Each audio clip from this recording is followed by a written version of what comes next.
Hi, and thanks for stopping by my channel. My name is Hamish. I'm a product designer trying to masquerade as a serious woodworker. In practice, I'm a few years into my woodworking journey, and I recently took a big step of building my first dedicated workshop from the ground up.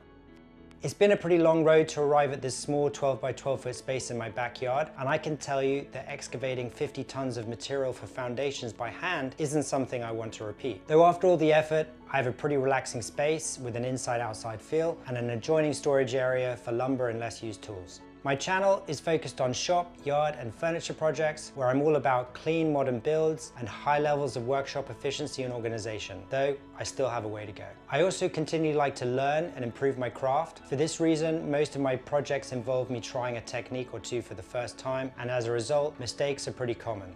It would be a privilege for you to join me in figuring out how to take woodworking to the next level.